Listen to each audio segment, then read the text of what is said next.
Hello everyone, welcome to success with Rai academy. 4 जनवरी 2024 के दैनिक जागरण के राष्ट्रीय संस्करण को आज के इस वीडियो में हम डिस्कस करेंगे। तो चलिए वीडियो को स्टार्ट करते हैं। और यहाँ पर जो सबसे पहली न्यूज़ दी गई है वो है हिडनबर्ग मामले में एसआईटी या सीबीआई जांच नहीं होगी। ये फैसला दिया है सुप्रीम कोर्ट ने। सुप्रीम कोर्ट ने अदानी मामले में सेबी की जांच को सही ठहराया है और जितनी भी याचिकाएं थी उनको खारिज कर दिया है। 24 में से 22 मामलों की जांच पूरी हो चुकी है और बाकी 2 की जांच के लिए 3 महीने का और विस्तार दिया गया है, यानी समय दिया गया है।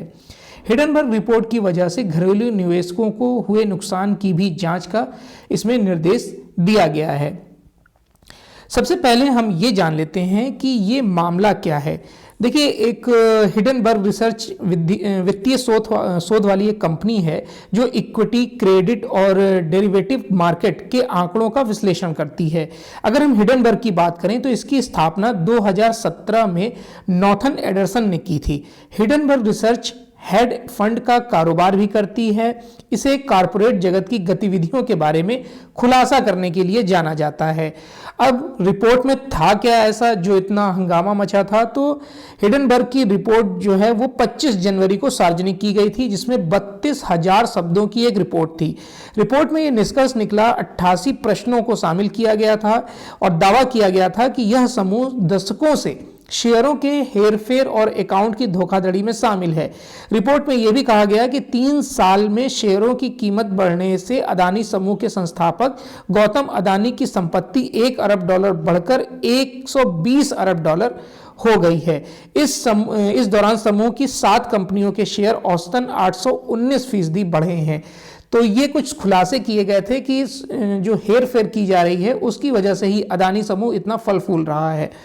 इसी को मुद्दा बनाया विपक्ष ने और इस पर जांच की मांग की गई सेबी द्वारा, जो शेयर मार्केट का विनियामक संस्था है, और इसमें एसआईटी भी गठित की गई थी जिसमें इन्हें क्लीन चिट मिल गई है।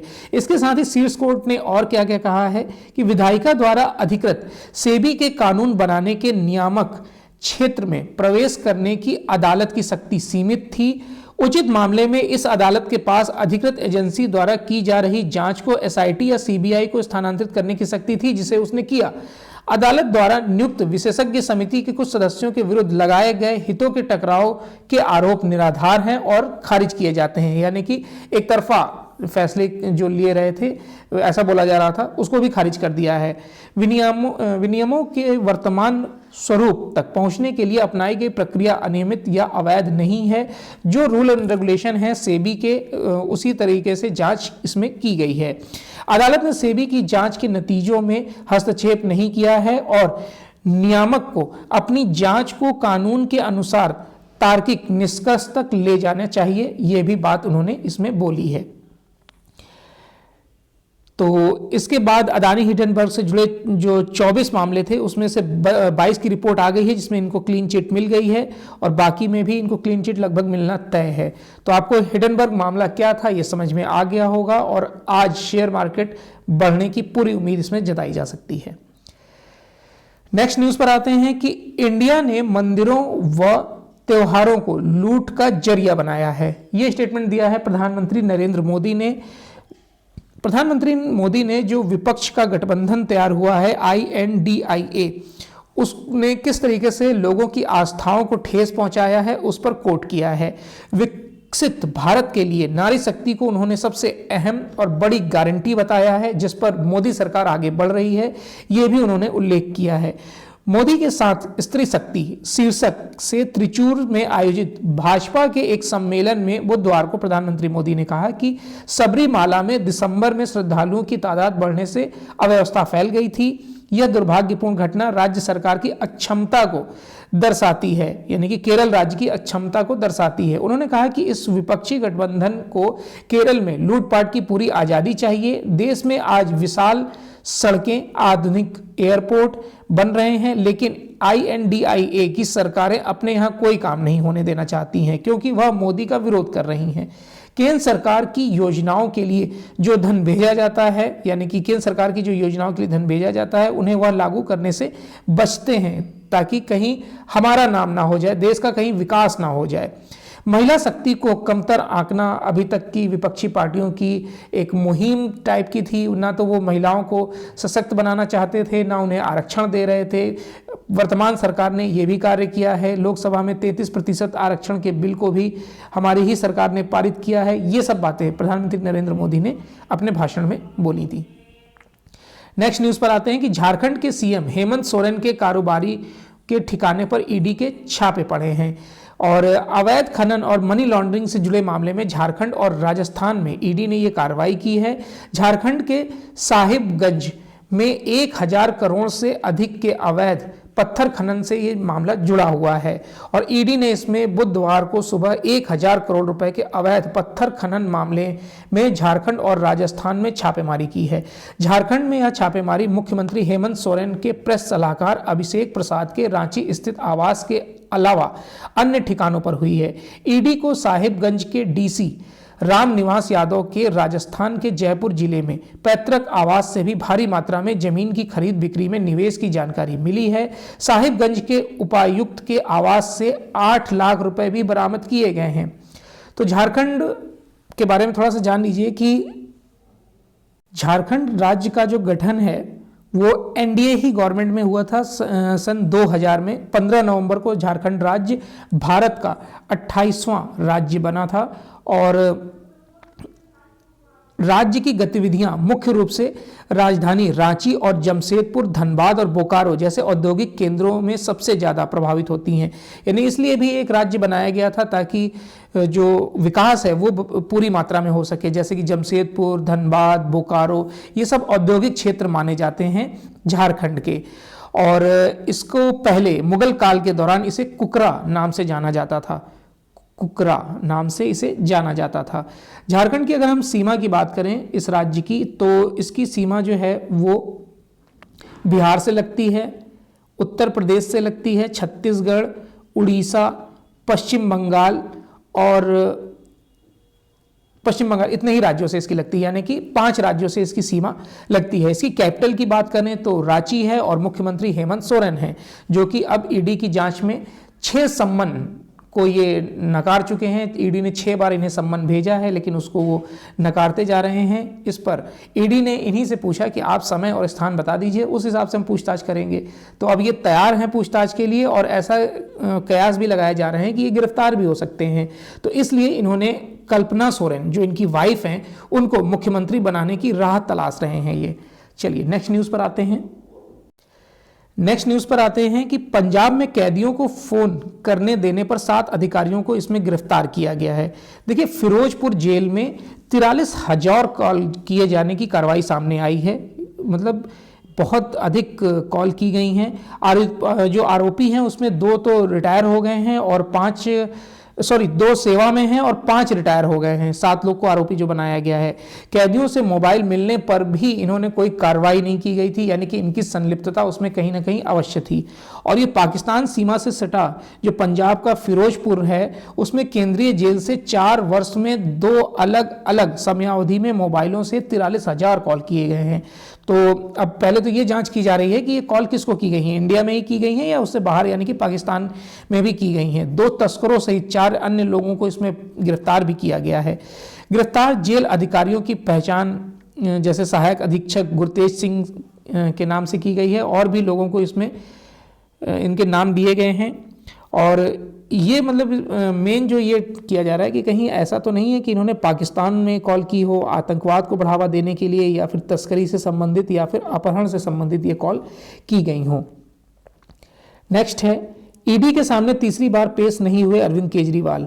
उन्होंने कहा कि राज्यसभा चुनाव और गणतंत्र दिवस को लेकर व्यस्त हैं और ईडी से मांगी है प्रश्नावली की, यानी कि क्या है आपके प्रश्न। उन्होंने आरोप भी लगाया है कि संबंध उन तक पहुंचने से पहले ही मीडिया में प्रसारित हो चुका था। और केजरीवाल ने ईडी से पूछा है कि यह नहीं बताया गया कि मुझे सम्मन क्यों भेजा गया है।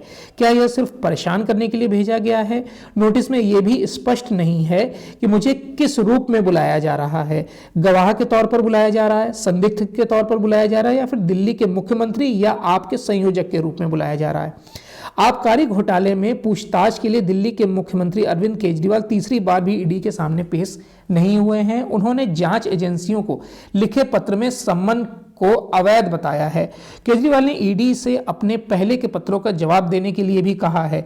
दिल्ली में राज्यसभा की 3 सीटों के लिए होने वाले चुनाव का हवाला देते हुए उन्होंने कहा कि आपका राष्ट्रीय संयोजक होने के नाते, यानी आम आदमी पार्टी का राष्ट्रीय संयोजक होने के नाते मैं इस प्रक्रिया की तैयारी में जुटा हुआ हूं और साथ ही दिल्ली का मुख्यमंत्री होने के नाते मैं गणतंत्र दिवस यानी 26 जनवरी के लिए कई कार्यक्रमों की योजनाओं व तैयारियों में भी व्यस्त हूं।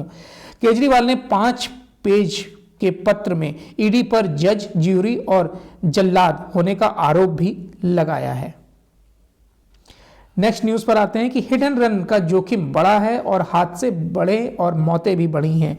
हालांकि देखिए, सड़क सुरक्षा के इस गंभीर पहलू की अनदेखी होगी घातक। ट्रक और लॉरी के ड्राइवरों की अपनी जिम्मेदारी समझनी होगी। जो भारतीय न्याय संहिता में हिट एंड रन मामले में चेंजमेंट किए गए थे, यानी कि अगर कोई हिट कर देता है तो उसे 10 वर्ष की सजा और 7 लाख रुपए का जुर्माना देना होगा, उसको लेकर काफ़ी ट्रांसपोर्टरों ने हड़ताल कर दी थी। एक दिन तो पूरी अव्यवस्था फैली रही। और अगर हम इनके मानकों की बात करें, वैसे अगर 2022 में पूरे देश में आंकड़ों की बात करें तो सड़क हादसे में 1.61 लाख लोगों की जान गई है। इनमें से एक बड़ा हिस्सा 18.5% केवल हिट एंड रन मामलों का ही है, जिसमें 30,486 लोग केवल इसलिए अपनी जान गंवा बैठे क्योंकि ट्रक ने उन्हें हिट किया, वाहनों ने उन्हें टक्कर मारी और ड्राइवरों ने ना तो पुलिस को सूचना दी, ना घायल व्यक्ति की मदद करी, वो हिट करके वहां से भाग गए। तो इसमें 30,000 लोग की जान तो ऐसे ही चली गई। अगर वो रुकते, उनको सहायता देते, पुलिस को जानकारी देते या फिर अस्पताल उन्हें पहुंचाते तो ऐसे लोग की जान बच भी सकती थी। तो ये भी एक पहलू है जहां पर जो हड़ताल की जा रही थी उन्हें ये समझना चाहिए। हाँ, इसमें ये चेंजमेंट हो सकता है कि जो हिट करके भाग रहा है या भाग गया है उन पर यह कानून लागू किया जाए। अगर कोई मदद कर रहा है तो उसे इसमें कुछ छूट दी जाए। ये सबसे बड़ा पॉइंट है इसमें। चलिए नेक्स्ट न्यूज पर आते हैं। नेक्स्ट न्यूज है, दिल्ली पुलिस में बड़े पैमाने पर फेरबदल किया गया है। कई आईपीएस अधिकारियों के कार्य क्षेत्र बदले गए हैं, जबकि कुछ को पदोन्नति मिली है।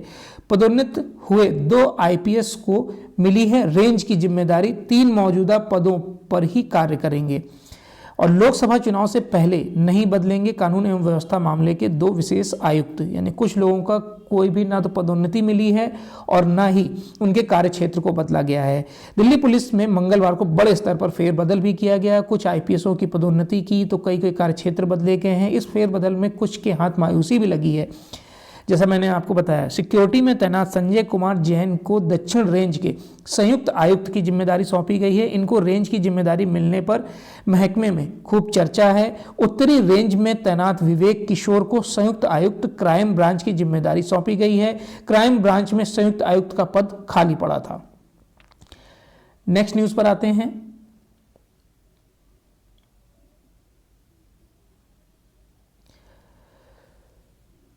चलिए, अधिकारियों को लगातार कोर्ट में तलब करना संविधान के खिलाफ है।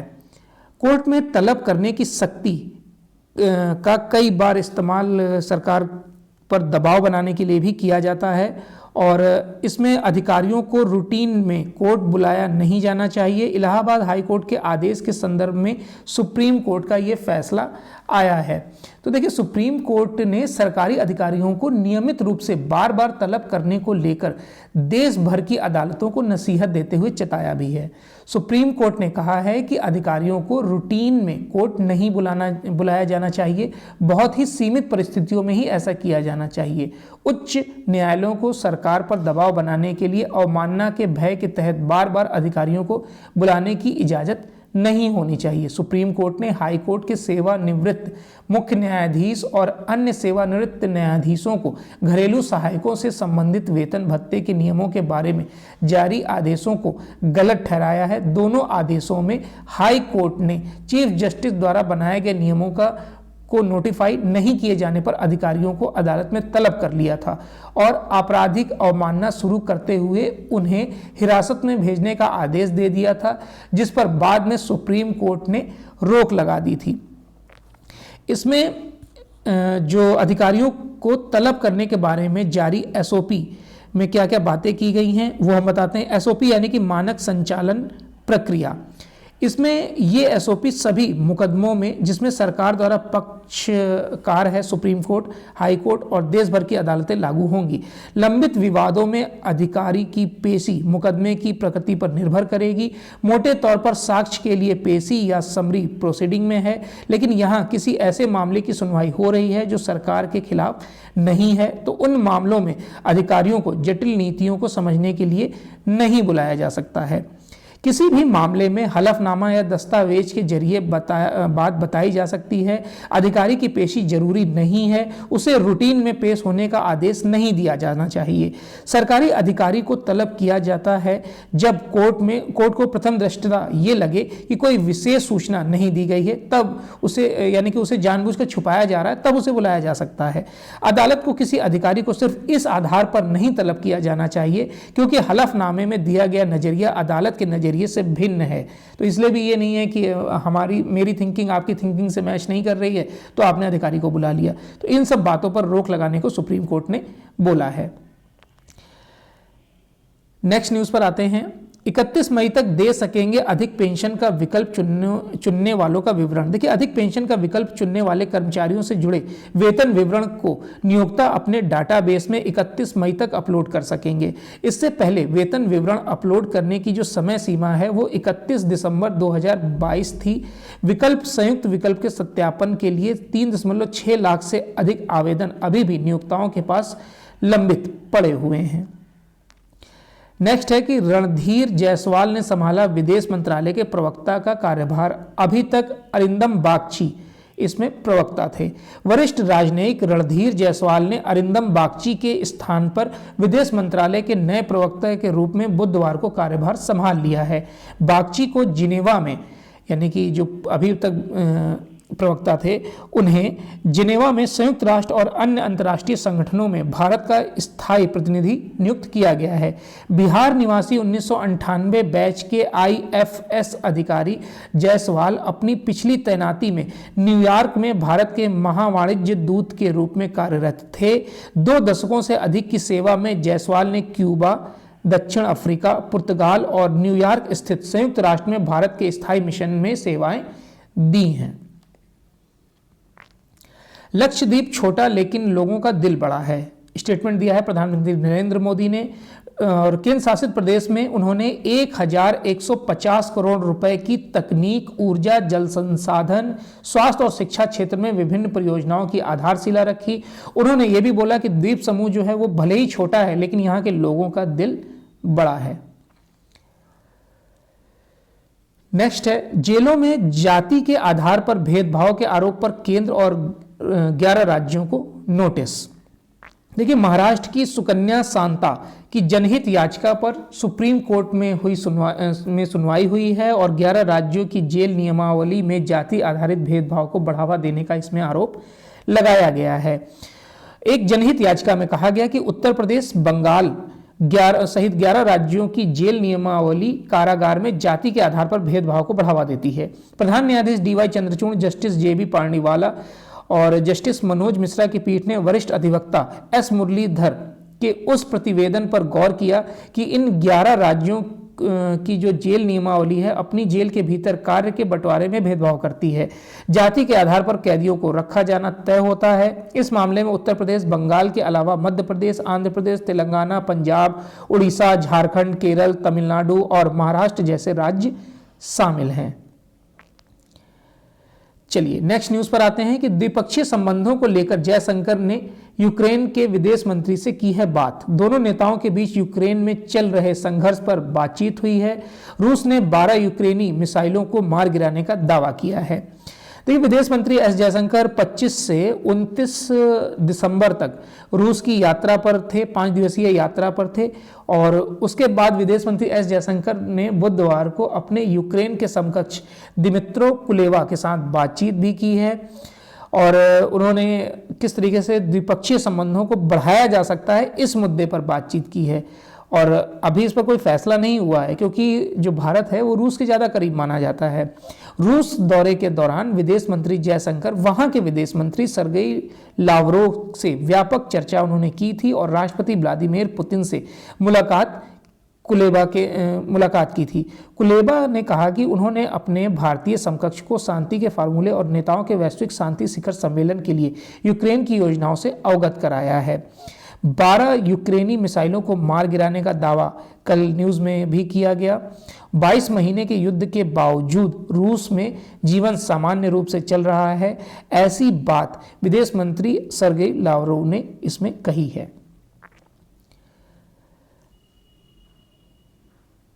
ये पॉलिटिकल न्यूज़ है जिसमें बताया गया अदानी मामले में जो कोर्ट का फैसला आया है वो सेबी के प्रति उदार फैसला है, यानी कि सुप्रीम कोर्ट को ही टारगेट कर दिया कांग्रेस ने और बोला है कि कहीं ना कहीं उन्होंने सेबी का पक्ष लिया है। चलिए नेक्स्ट न्यूज़ पर आते हैं। हिमाचल में सीपीएस को मंत्रियों वाली सुविधा लेने व कार्य करने पर रोक लगा दी गई है। भाजपा विधायकों की याचिका पर हाई कोर्ट ने अंतरिम आदेश पद पर बने रहते हुए 6 मुख्य संसदीय सचिवों को 11 मार्च पर अगली सुनवाई के लिए बुलाया है। सरकार बोली मंत्रियों वाली सुविधाएं नहीं ले रहे हैं सीपीएस और राज्यों के सीपीएस नियमों में है भिन्नता। अब हिमाचल प्रदेश हाई कोर्ट ने मुख्य संसदीय सचिवों यानी कि सीपीएस के मंत्रियों वाली सुविधाएं लेने और मंत्रियों की तरह कार्य करने पर रोक लगा दी है। हिमाचल हाई कोर्ट ने, हालांकि वे सीपीएस बने रहेंगे। भाजपा नेता सतपाल सत्ती सहित 12 भाजपा विधायकों को सीपीएस की नियुक्ति को चुनौती दी गई है और याचिका पर बुधवार को सुनवाई के बाद कोर्ट ने अंतरिम आदेश जारी किया है। सरकार की ओर से कोर्ट को बताया गया कि सभी सीपीएस कानून के अनुसार ही कार्य कर रहे हैं। यह भी बताया गया कि सीपीएस मंत्रियों वाली सुविधा नहीं ले रहे हैं, अन्य विधेयकों से अधिक वेतन मान के अनुसार भी कार्य वो नहीं कर रहे हैं। प्रदेश महाधिवक्ता अनूप रतन ने बताया कि सीपीएस को कानूनन किसी भी तरह की मंत्रियों वाली सुविधाएं नहीं दी जा रही हैं।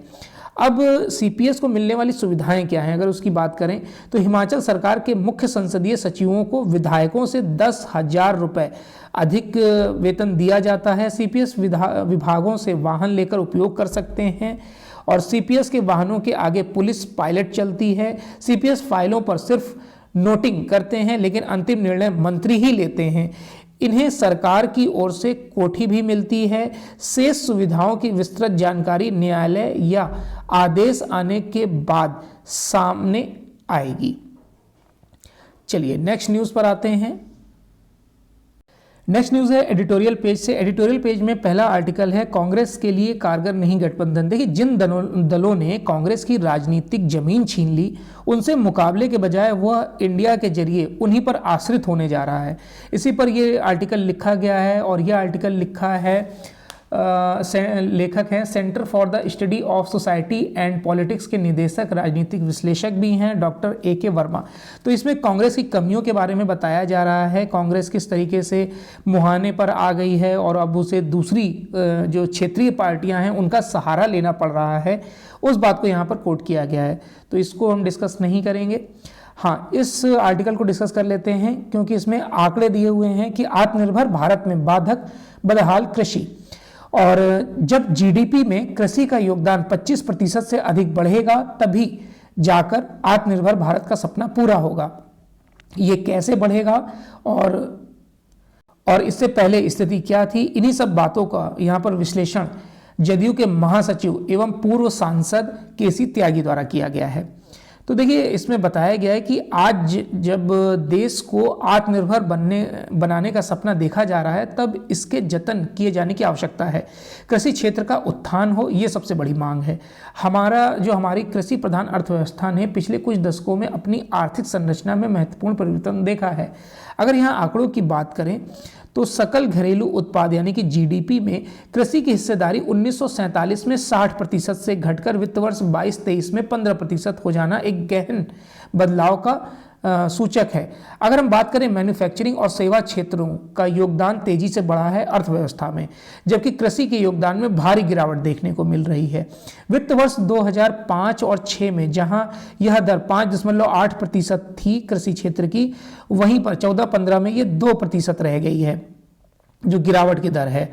यह आंकड़ा देश की आर्थिक रूपरेखा को आकार देने में कृषि की घटती भूमिका को दर्शाता है। जैसे जैसे राष्ट्र ने औद्योगिक विकास को अपनाया और शहरी केंद्रों की ओर बड़े पैमाने पर प्रवासन देखा गया, वैसे वैसे कृषि का सापेक्ष महत्व कम होता चला गया। पिछली सदी के 7वें दशक में हरित क्रांति के बाद देश में गेहूं और चावल के उत्पादन में जबरदस्त वृद्धि देखी गई थी। उसके भी आंकड़े यहाँ पर दिए गए हैं कि वित्त वर्ष 2015-16 तक देश के कुल खाद्यान्न उत्पादन में गेहूं और चावल की हिस्सेदारी 78% हो गई है। 1950 और 51 से खाद्यान्नों की उपज में 4 गुना वृद्धि हुई है। 2014-15 के दौरान यह 2071 किलो प्रति हेक्टेयर था, जबकि 2021-22 में 2394 किलो प्रति हेक्टेयर होने का इसमें अनुमान लगाया गया है। देश में उच्च उत्पादन के बावजूद संयुक्त राष्ट्र की रिपोर्ट के मुताबिक अभी भी 22 करोड़ से ज्यादा लोग ऐसे हैं जो कुपोषित हैं और वहीं 97 करोड़ से ज्यादा लोगों को पोषक आहार नहीं मिल रहा है। यह भी इन आंकड़ों में बताया गया है। आगे इसमें बताया गया है कि कृषि से जुड़े 3 कानून वापस लेने के बाद वित्त मंत्री निर्मला सीतारमण से आशा थी कि वो बजट में कृषि क्षेत्र को उबारने के लिए नए प्रावधान पेश करेंगी, लेकिन उम्मीद के विपरीत उन्होंने कृषि क्षेत्र का बजट काटकर 2022-23 में, देखिए यहाँ पर भी आंकड़े दिए गए हैं, जो बजट है उसकी कटौती कैसे की गई है। 2022-23 में 1.33 लाख करोड़ रुपए के मुकाबले 23-24 में 1.25 लाख करोड़ रुपए कर दिया गया। वहीं पर 2021-22 में कृषि क्षेत्र को जो बजट था वो 3.78% का प्रदान किया गया था, जबकि 22-23 में यह 3.36% का कर दिया गया। ये और 2023-24 तक आते आते पूरे बजट का 2.78% ही रह गया। तो किस तरीके से बजट आवंटन में भी कटौती की जा रही है, ये यहाँ पर गंभीर समस्या है। कृषि में अगर तकनीक प्रगति के आगमन ने उत्पादकता को बढ़ाई है, लेकिन इसके साथ साथ इस क्षेत्र में श्रम गहन प्रगति भी घट रही है, यानी कि मैन पावर कहीं ना कहीं कम होता जा रहा है। इसके बावजूद देश की आधी से अधिक जो मैन पावर है, यानी कि 53%, करीब 24.3 करोड़ लोग कृषि में संलग्न है। आज भी भारत में कृषि क्षेत्र रोजगार का एक महत्वपूर्ण स्रोत है। इसकी विकास दर में गिरावट न केवल किसानों को प्रभावित करती है, बल्कि ग्रामीण श्रम बल पर भी व्यापक प्रभाव डालती है। अगर हम बात करें सरकार की, तो सरकार को कृषि के भीतर विविधीकरण को प्रोत्साहित करना चाहिए, जैसे बागवानी, डेयरी फार्मिंग और कृषि प्रसंस्करण को बढ़ावा देने से किसानों के लिए आय के अवसर बढ़ सकते हैं। इसके साथ ही कृषि कार्यबल को आधुनिक कौशल से भी लैस करना अनिवार्य हो गया है। प्रशिक्षण कार्यक्रमों को तकनीक साक्षरता बढ़ाने और टिकाऊ कृषि पद्धतियों को बढ़ावा देने पर ध्यान केंद्रित करना चाहिए। सिंचाई, भंडारण सुविधाओं और बाजार संपर्क सहित ग्रामीण बुनियादी ढांचे में निवेश किसानों को सशक्त और कृषि को आकर्षक विकल्प बना सकता है। भारत में आर्थिक परिदृश्य की जटिलताओं से निपटने के लिए कृषि जैसे प्रमुख क्षेत्रों के समक्ष चुनौतियों की समझ आवश्यक है। तो एक अच्छा आर्टिकल था जिसमें कृषि को बढ़ावा देने की बात की गई है। अब आते हैं हम नेक्स्ट पेज पर। नेक्स्ट पेज है बिजनेस पेज। बिजनेस पेज में पहली न्यूज़ है कि जनवरी के बाद सस्ता हो सकता है पेट्रोल और डीजल। इसमें पेट्रोलियम मंत्री जो हैं उन्होंने बोला है कि तीसरी तिमाही के परिणामों के बाद तेल कंपनियों को जो लाभ हुआ है उसके बाद ऐसा फैसला आ सकता है। और अंतर्राष्ट्रीय बाजार में जो इस समय कच्चे तेल की कीमत है वो $77 प्रति बैरल, यानी कि पिछले 6 महीने का सबसे न्यूनतम स्तर है ये। और पेट्रोल और डीजल की खुदरा कीमतों में राहत को लेकर जो अटकलें तेज चल रही हैं। केंद्रीय पेट्रोलियम एवं प्राकृतिक गैस मंत्री हरदीप पुरी एक तरफ तो ये कह रहे हैं कि खुदरा कीमतें घटाने को लेकर तेल कंपनियों से कोई बात नहीं हुई है मंत्रालय की, लेकिन वो ये भी कह रहे हैं कि सरकारी तेल कंपनियां तीसरी तिमाही के परिणाम के बाद इस तरीका का फैसला ले सकती हैं। इंडियन ऑयल, हिंदुस्तान पेट्रोलियम और भारत पेट्रोलियम इस महीने के अंत में अपने वित्तीय परिणामों यानी कि अक्टूबर से दिसंबर 2023 का ऐलान करेंगी। और बाजार के विश्लेषक मानकर चल रहे हैं कि इन कंपनियों को एक बार फिर जोरदार का मुनाफा होगा और शायद पेट्रोल की कीमतें इसमें कम की जा सकती हैं। नेक्स्ट न्यूज़ है कि मौसम की स्थिति सामान्य रही तो गेहूं उत्पादन का बनेगा रिकॉर्ड। देखिए, ज़्यादा बुआई और मौसम की स्थिति सामान्य रहने पर 2023-24 में जो फसल वर्ष है उसमें गेहूं का उत्पादन 11.4 करोड़ टन के नए रिकॉर्ड स्तर पर पहुंच सकता है। सर्दी यानी कि रबी की मुख्य फसल गेहूं की बुआई अंतिम चरण में चल रही है। आधिकारिक आंकड़ों के अनुसार पिछले सप्ताह तक 320.54 लाख हेक्टेयर में गेहूं की बुआई हो चुकी है। फसल वर्ष 2022-23 में गेहूं का उत्पादन रिकॉर्ड 11.5 करोड़ टन रहा था। नेक्स्ट न्यूज़ है कि हम पिछले वित्त वर्ष का निर्यात आंकड़ा कायम रखेंगे। देखिए, वाणिज्य एवं उद्योग मंत्री पीयूष गोयल ने बुधवार को भरोसा जताया कि चालू वित्त वर्ष के दौरान वैश्विक व्यापार सुस्त पड़ने के बावजूद भारत पिछले साल के अपने निर्यात आंकड़ों को बरकरार रखने में सफल रहेगा। गोयल ने कहा कि भारत का वस्तुओं और सेवाओं का निर्यात पिछले वित्त वर्ष 2022-23 में 776 अरब डॉलर का था और 2 साल पहले यह 500 अरब डॉलर का था, यानी कि निर्यात में 226 अरब डॉलर की बढ़ोतरी हुई है। आत्मनिर्भर भारत का मतलब ये नहीं है कि हम सामानों को आयात नहीं करेंगे, क्योंकि अभी भारत कई सेक्टरों में आयात करने के लिए दूसरे देशों पर निर्भर है। नेक्स्ट न्यूज़ है मैन्युफैक्चरिंग में वृद्धि 1.5 साल में सबसे कम। देखिए, महंगाई कम रहने के बावजूद कारखाना ऑर्डर और उत्पादन में धीमी बढ़ोतरी की वजह से दिसंबर में देश के मैन्युफैक्चरिंग क्षेत्र की वृद्धि घटकर 18 माह या 1.5 साल के निचले स्तर पर आ गई है। HSBC इंडिया के मैन्युफैक्चरिंग PMI सर्वे से पता चलता है कि कारखाना ऑर्डर और उत्पादन में नरम वृद्धि हुई है। हालांकि आगामी वर्ष के लिए कारोबारी भरोसा मजबूत हुआ है। नेक्स्ट पेज पर आते हैं, जो है इंटरनेशनल पेज। तो इसमें हालांकि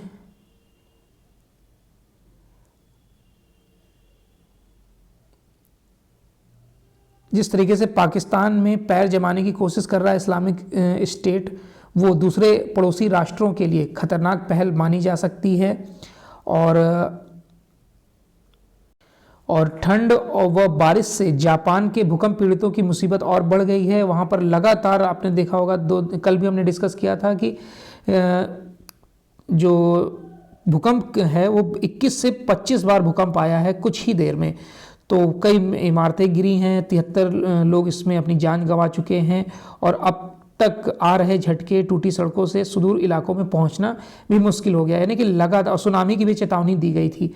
तो इन सब बातों से जापान इस समय परेशान है। और कल जापान में 2 विमानों की टक्कर भी हो गई थी जिसमें आग लग गई थी और इस पर अभी जांच चल रही है कि क्या ये आतंकी हमला था या फिर एक मानवीय भूल थी। तो ये आज का 4 दिसंबर 2024 का दैनिक जागरण का राष्ट्रीय संस्करण था, 4 जनवरी का। आई होप आपको वीडियो अच्छा लगा होगा। अगर वीडियो अच्छा लगा हो तो लाइक और शेयर कर दीजिएगा। वीडियो देखने के लिए धन्यवाद।